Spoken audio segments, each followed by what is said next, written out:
Hey guys, Mark Allen, BHSpringSolutions. We are continuing on through the Wikipedia article entitled Browning High Power, and this is the article as of um, March 26, 2020. We're in the section called Military Service, and it says Browning High Power pistols were used during World War II by both Allied and Axis forces. After occupying Belgium in 1940, German forces took over the FN plant. German troops subsequently used the high power, having assigned it the designation Pistola Belgian. Examples produced by FN in Belgium under German occupation bear German inspection and acceptance marks, or Waffenamts, such as WA A613 in German service. It was used mainly by Waffen SS and I can't pronounce that word, personnel. High power pistols were also produced in Canada for Allied use by John Inglis and Company in Toronto. The plans were sent from the FN factory to the UK when it became clear the Belgian plant would fall into German hands, enabling the Inglis factory to be tooled up for high power production for Allied use. Again, part of this we know to be accurate, and part of this we know is not accurate. It is widely accepted that Dieudonné Save actually went to Britain, and I think that's absolutely a fact. And we have additional reasons to know that that was fact. And he took the original blueprints for the high power with him. And here's the interesting thing. Again, on this page that where we have, it says military service, and you see in the last session we talked about the differences in the frame dimensions of the Inglis compared to the FN high power.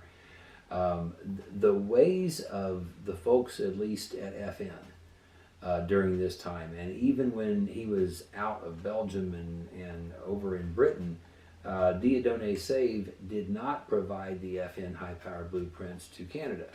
He blueprinted a different pistol, and I am absolutely sure that the idea was, if these blueprints ever fall into whoever's hands, they may produce a really good pistol, but they're not going to produce the FN high power pistol as it was made in Erstal, Belgium. And he succeeded because, there's no question, once you start dissecting the Inglis and start dissecting the FN high power, you absolutely are certain that these are not the same blueprints. They are substantially the same pistol, but they're not the same blueprints, and there are dimensional differences, frankly, all over the place. Okay, so that kind of tells the rest of the story about that. Yeah, Inglis produced two versions of the high power, one with an adjustable rear sight and detachable shoulder stock, very, very cool, primarily for a nationalist Chinese contract, and one with a fixed rear sight. Production, the one you see there in the picture just to the left of this article currently is one of the fixed sight models.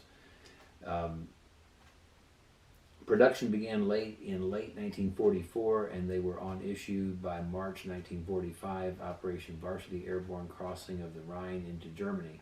The pistol was popular with the British airborne forces, as well as covert operations and commando groups such as the Special Operations Executive and U.S. Office of Strategic Services, and British Special Air Service Regiment. Inglis high powers made for Commonwealth forces have the British designation Mark 1 or Mark 1, MK1, and the manufacturer's details on the left of the slide. They were known in British and Commonwealth service as the Pistol Number 2 Mark 1 or Pistol Number 2 Mark 1 were applicable. The serial numbers were 6 characters, the second being the letter T. Serial numbers on pistols, the Chinese contract instead used the letters CH, but otherwise followed the same format. When the Chinese contract was canceled, all undelivered Chinese-style pistols were accepted by the Canadian military, with designations of pistol number 1 MK1 and pistol number 1 MK1. In the post-war, we're going to stop right there. Anybody who is not aware, you can date your Browning firearm, or most Browning or FN firearms, if you go to Browning.com. Then from there you click on support, click on date your firearm, and then you'll find kind of the code key as best as there is for the high power pistol of all the different generations, and you'll just find high power. I think I found it on the second page, but I wanted to mention that. The other models, and this goes from the Arcasis to the Inglis to the Argentinian high powers, the best you're ever going to get on any of the clones as far as a year of manufacture is at best a general range of time when the manufacturer was known to be happening. We've not found anything comprehensive about any of the other manufacturer, any of the clones. We'd be interested to have it. I'm going to continue with the article here. In the post-war period, high-power production continued at the FN factory and as part of FN's product range, which included the FN FAL rifle, another Dieudonné Save design, and FN MAG general purpose machine gun. It has been adopted as a standard service pistol by over 50 armies in 93 countries. At one time, most NATO nations used it, and it was standard issue to forces throughout the British Commonwealth. It was manufactured under license, or in some cases cloned, on several continents. Former Iraqi ruler Saddam Hussein often carried a Browning high power. Former Libyan ruler Muammar Gaddafi carried a gold-plated high power with his own face on the design of the grips, which was waved around in the air by Libyan rebels after his death. A high power was used by, I can't pronounce that one, during the assassination attempt of Pope John Paul II in 1981. Some of this is very, very off-the-wall kind of history, but okay. While the high power remains an excellent design, since the early 1990s, it has been eclipsed somewhat by more modern designs, which are, let me just make a note here. It says, since the early 1990s, it has been eclipsed somewhat by more modern designs, which are often double action and are manufactured using more modern methods. Since the early 90s, FN nor Browning, either one, were ever trying to keep anything about the high power standards, anything than what they were. And so that's kind of the rest of the story about that, and particularly since the early 1990s. As of 2017, the Mark I version remained the standard service pistol for the Canadian Armed Forces, with the Sig Sauer P226 being issued to specialized units along with the Sig Sauer P225. I just wanted to say this. Okay, as of 2017, the Canadian Armed Forces are still using these Inglis high powers. And the Inglis equipment is known to have gone to India in the mid-70s time frame. The service life of this handgun, if it's properly maintained, nobody actually knows what it is in terms of what is the service life of a high power if it's properly maintained. Literally, nobody knows the answer to that. This article continues on. I'm going to skip down to the third line of this paragraph. The weapon is the standard sidearm of the Belgian army, although that's changing. Indian army, yes. Indonesian armed forces, Australian defense forces, Argentine army, Luxembourg army, Israeli police, and Venezuelan army, among others. The Irish army replaced its Browning pistols, known as Browning automatic pistols, with Heckler & Koch USP in 2007. From 2013, the British Army is replacing the Browning with the polymer frame Glock 17. That's too bad, due to concerns about weight and the external safety of the pistol. In 2017, FN ended production of the high power. The high power is still being produced under license by Ishapur Rifle Factory in India. Not sure how much the India production is under license by FN. the English production in Canada was under license by FN.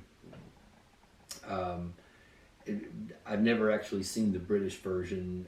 I don't know how much it differs from the English, and I don't think I ever have seen one. However, the only other update that there is to add to this is there is also today a clone, and this is a very reverse engineered clone being made in Turkey called the Tisas Regent BR9. And as we're going to go along and talk about this, that is the first that we know of high power pistol that was there, that has been made, that was not made with technology that originated at FN yeah. So we'll get into that. Of course, that pistol has had its share of things that need to be tweaked and cleaned up on it. But that it finishes this this part. The next part of this section is specifications of the Mark I. It didn't go into too much deeper than that. All of that speaks for itself. I've really not looked at this for any much in the way of accuracy. In the next section, we are going to start, and it's actually the last section of the Wikipedia article here about the Browning high power. But this next part is going to be interesting to a lot of guys because it's going to start to answer the question for you if you're kind of new to high powers, or you've got a couple of different ones from a couple of different manufacturers. It's going to start to help you understand a little bit better. Here's exactly what I have and how it came to be and what it is, and a little bit more in the details. So the next section is going to be fun. It's going to be talking about all the variants, the clones, the different generations of the FN, the Browning. So we'll see you then. I'm Mark with BHSpringSolutions.